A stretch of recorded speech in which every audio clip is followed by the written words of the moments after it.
of a sad story and not an analysis.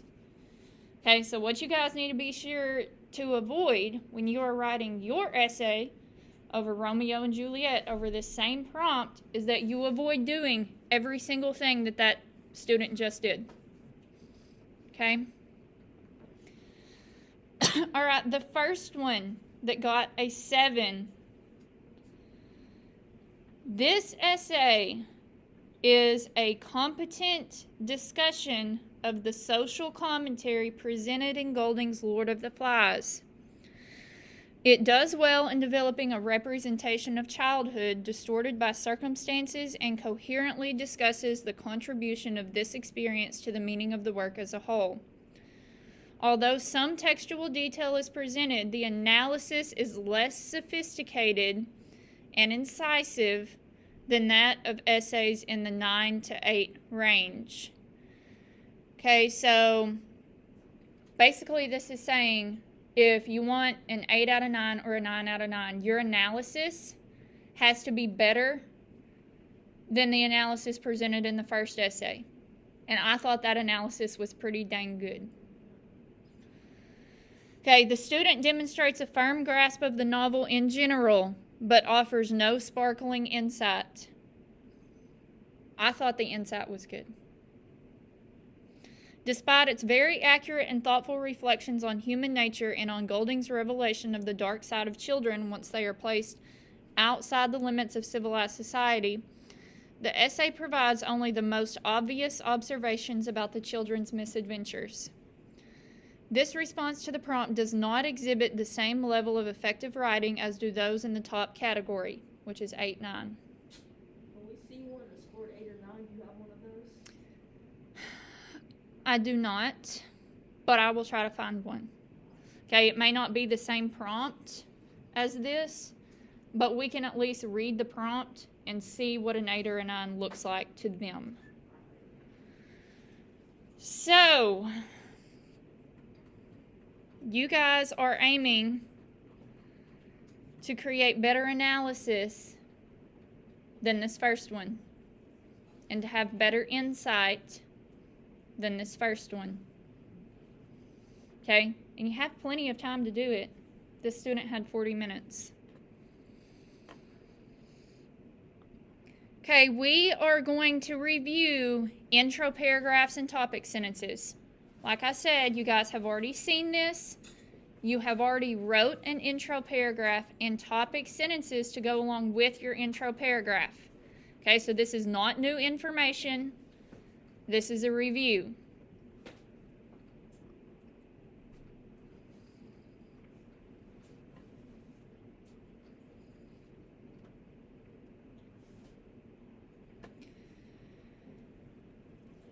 Okay, an intro paragraph must include the following.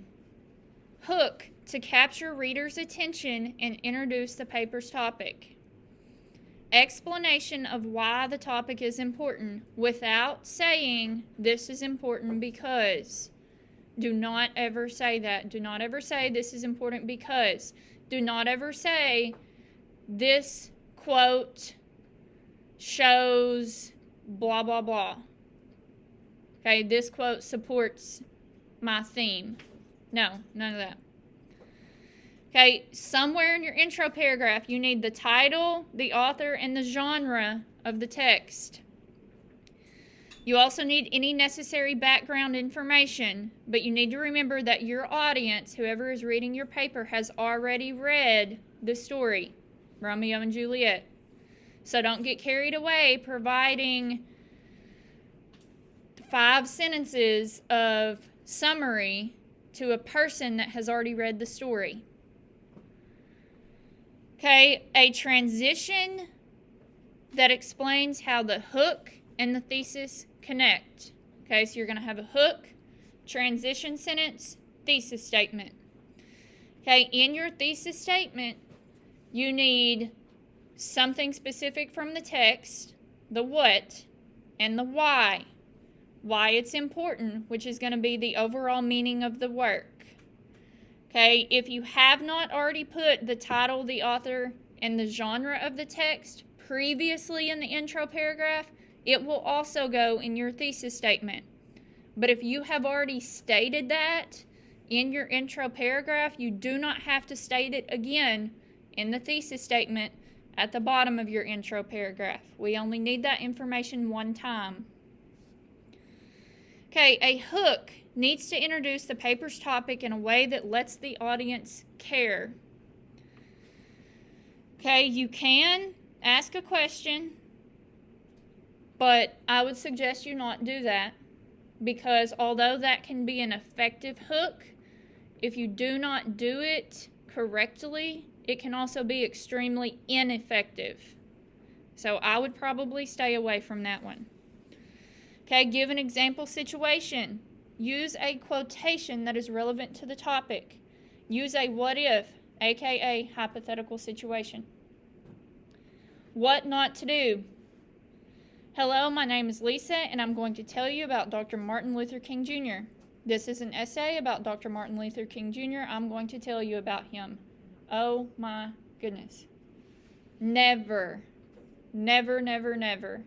Okay, if you write that in an AP essay, the AP graders are probably not going to read past that first sentence.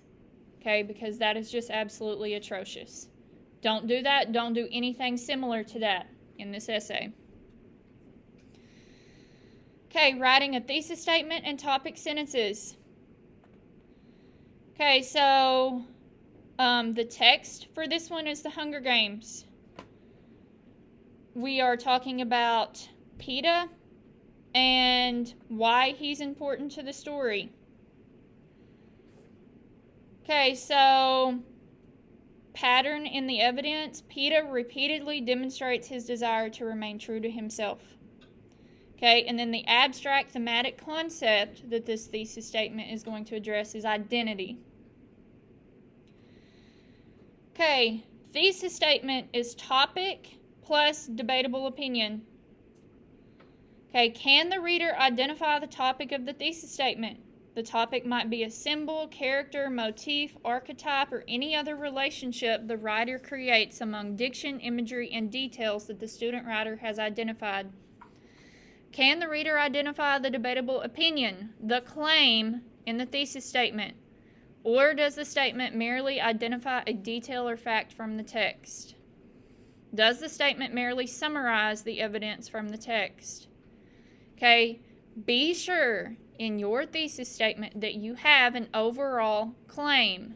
If you do not have a claim, then you cannot use the body of your essay to back it up because it doesn't exist. You can go to the back. Okay, examples of thesis statements with no debatable opinion. So no main claim. Katniss puts herself in dangerous situations. Okay? We can't argue against that. That's not debatable. Katniss and Peeta experience several conflicts during the games. Same thing. There are many symbols in this book. Okay, so what? Collins repeats images of birds throughout the novel. Okay, why? How does that contribute to the overall meaning of the work?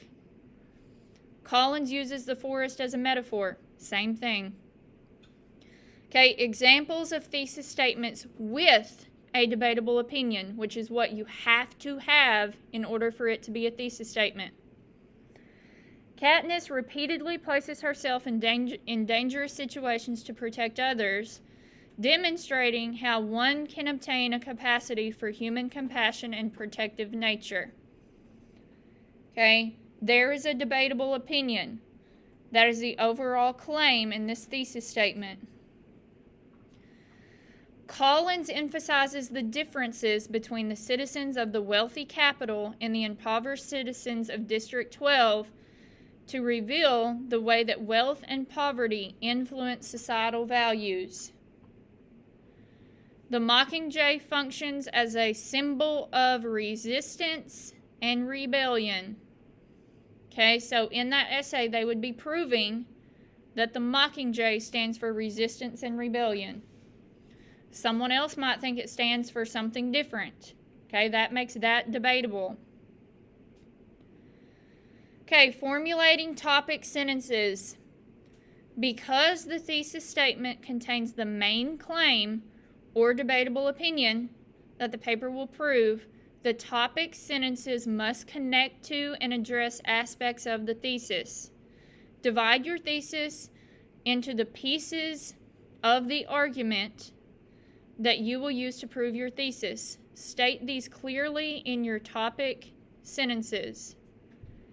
Okay, so if your thesis statement is Katniss repeatedly places herself in dangerous situations to protect others, demonstrating how one can obtain capacity for human compassion and protective nature. Okay, that's your thesis statement.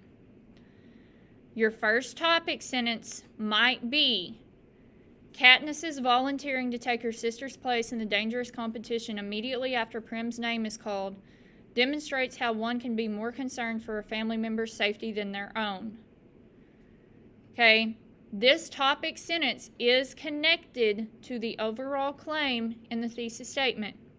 Okay, there is a specific example from the story, and then there is a piece of the universal claim. Okay, so you're using your overall claim in your thesis statement, and you're breaking it up into smaller claims. Okay, and then you're using those smaller claims related back to the overall claim to create your topic sentences for your body paragraphs. Okay, each body paragraph is only going to be proving what you said in your topic sentence for that paragraph. Okay, because that topic sentence is a more specific portion of your thesis statement. Okay, so be sure that your topic sentences are connected to your thesis statement. But what you cannot do is repeat your thesis statement for both of your body paragraph topic sentences. That doesn't work. Okay, you're using your overall claim and you are breaking that overall claim into two smaller claims. And then you are using each body paragraph to prove both of those smaller claims. Once you've done that, you will have proved your thesis statement because your topic sentence claims came from your thesis statement. Okay, topic sentence number 2. During the games, Katniss's choice of a vulnerable ally rather than a powerful one reveals how society can have compassion and instinct to protect others. Okay, that one, for me, is a little bit, this claim is a little bit too close to the overall claim in the thesis statement. Okay, so don't just repeat this right here in your topic sentence. Okay, it needs to be different, but it needs to be a portion of what you said in your thesis statement. Okay, topic sentence number 3. At the end of the Hunger Games competition, Katniss would rather die than kill Peeta because she knows that she could not live with herself if she harmed an innocent person, proving the importance of valuing human life. Okay, questions, because I know I just gave you a lot of information.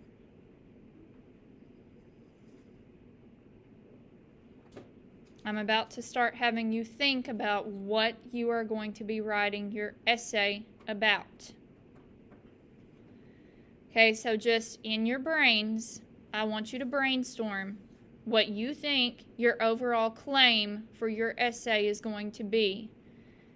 Do not forget to include the part about childhood or adolescence and how those things create the overall meaning of the work, which is the theme. Okay, so just brainstorm in your brains what you think you might want to use for that.